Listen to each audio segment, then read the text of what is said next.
বাংলা সিনেমার মোস্ট ভায়োলেন্সের একটি সিনেমা হতে চলছে শাকিব খানের বরবাদ সিনেমাটি। বরবাদের শুটিং সেট থেকে এর আগে শাকিব খানের বেশ কয়েকটি ছবি ভাইরাল হয়েছে। তবে এবার বাংলাদেশে ফিরেছেন মেগাস্টার শাকিব খান। বাংলাদেশের দুদিনের শুটিং শেষ করেছেন বরবাদ সিনেমার।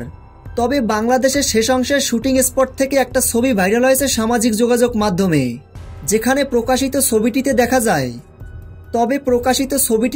যায় সাদা পোশাক পরা অবস্থায় অনেককেই। মনে হচ্ছে কেউ মারা গেছেন। এই সিনে এমনই মনে হচ্ছে। সবথেকে বড় চমকের বিষয় হলো বরবাদ সিনেমার অধিকাংশ শুটিং হয়েছে দেশের বাইরে। মেগাস্টার শাকিব খান বরবাদ সিনেমায় বিশাল বড় ধামাকা নিয়ে আসতে চলছেন এবারের ঈদে। মেগাস্টার শাকিব খানকে এবার প্রচুর ভায়োলেন্সে দেখা মিলবে এই বরবাদ সিনেমায়। তো ভিউয়ার্স, বরবাদ সিনেমাটি নিয়ে আপনারা কতটা এক্সাইটেড ভিডিওর নিচে কমেন্ট করে জানিয়ে দিন। ভিডিওটি ভালো লাগলে চ্যানেলটি সাবস্ক্রাইব করে আমাদের পাশে থাকুন। ধন্যবাদ।